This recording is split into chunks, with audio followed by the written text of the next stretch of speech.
조선 왕조 500년 역사에서 가장 무거운 죄가 무엇인지 아십니까? 살인? 횡령? 아닙니다. 바로 역모입니다.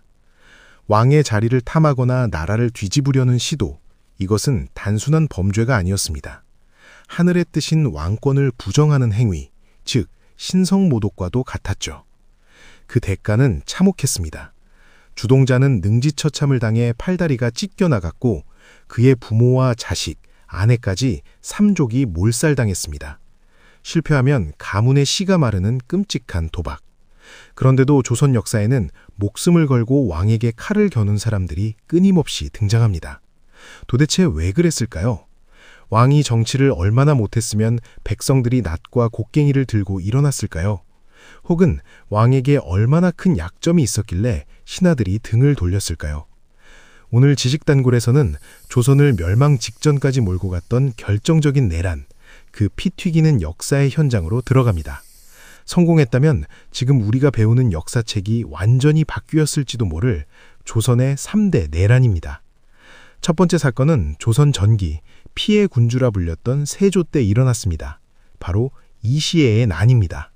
세조가 누굽니까? 어린 조카 단종을 몰아내고 수많은 신하를 죽이며 왕이 된 인물입니다.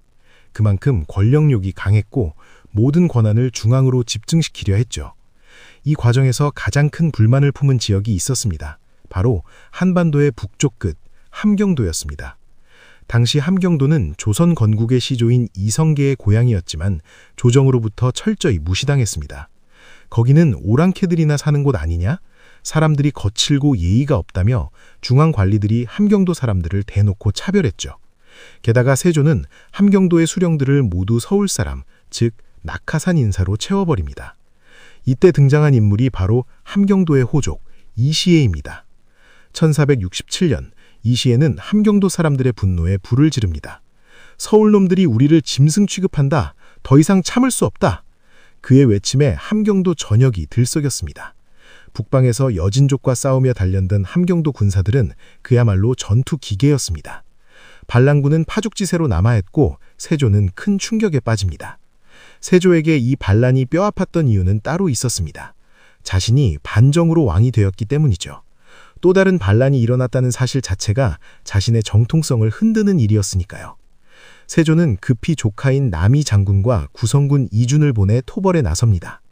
약 3개월간의 치열한 전투, 험준한 산악지형을 이용한 이시애군의 저항은 거셌지만 결국 내부 배신으로 인해 이시애는 체포되고 맙니다. 이시애의 난은 진압되었지만 이 사건은 조선 사회에 큰 생채기를 남겼습니다. 지방 차별이 낳은 분노가 언제든 왕권을 위협할 수 있다는 사실을 보여주었죠.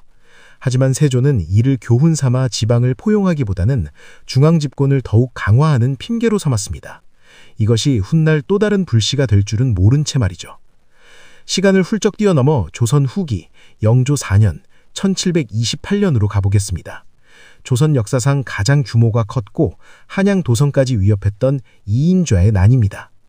영조는 조선의 르네상스를 이끈 명군으로 알려져 있지만 즉위 초반은 그야말로 가시밭길이었습니다. 그에게는 평생을 따라다닌 두 가지 컴플렉스가 있었죠. 하나는 어머니가 천한 무수리 출신이라는 것, 그리고 또 하나는 이복형인 경종을 독살했다는 소문이었습니다. 당시 시중에는 이런 말이 돌았습니다. 영조가 형님인 경종에게 상극인 간장게장과 생감을 먹여 독살했다. 소론 강경파와 남인들은 영조를 왕으로 인정하지 않았습니다.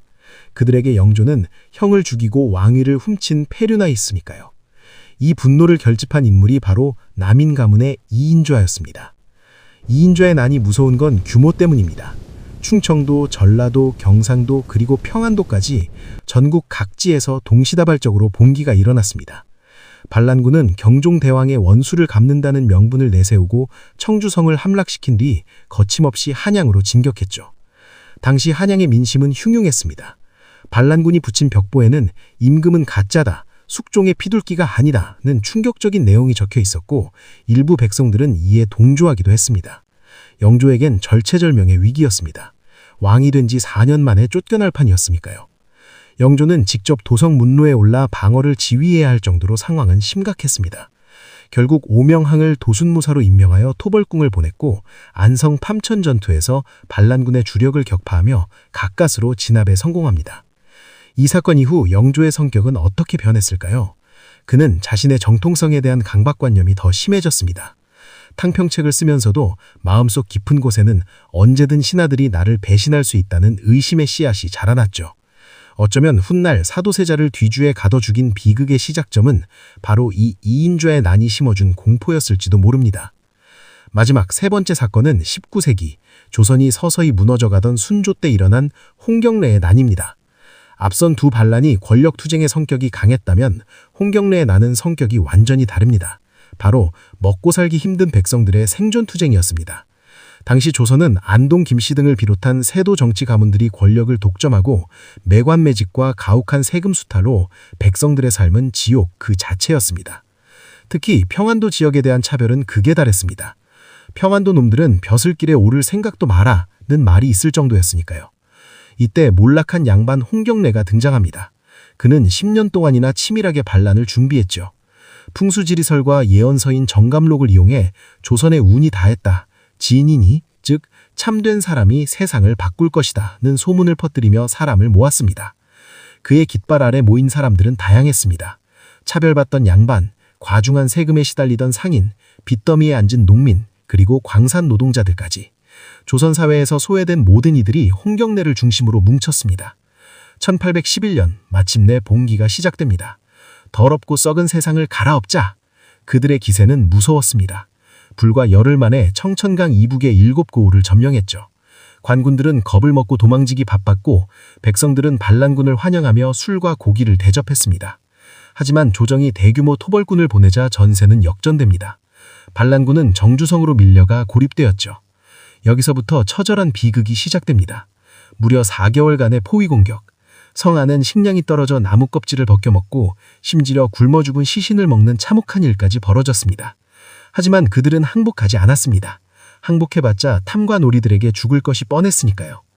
결국 관군이 성벽 밑으로 땅굴을 파고 화약을 터뜨려 성벽을 무너뜨리면서 홍경래 분열 2,000명의 반란군은 전원 처형되거나 전사합니다. 홍경래의 난은 실패했습니다. 하지만 그 의미는 결코 가볍지 않습니다. 양반 중심의 지배 질서가 무너지고 있다는 것을, 그리고 백성들이 더 이상 순종적인 양이 아니라는 것을 보여준 사건이었습니다. 이들의 외침은 훗날 동학 농민운동으로 이어지는 민중항쟁의 커다란 뿌리가 되었습니다. 이시애, 이인좌, 홍경래, 이 세 번의 내란은 시대도 주도한 인물도 달랐습니다. 하지만 공통점이 있습니다. 바로 소통의 부장과 차별입니다. 함경도와 평안도를 오랑캐 땅이라 무시하지 않았다면, 정통성 컴플렉스에 시달리기보다 반대파를 포용했다면, 그리고 백성들의 굶주린 배를 채워주는 정치를 했다면 과연 그들은 역적이 되었을까요? 내란은 진압되었고 왕조는 유지되었습니다.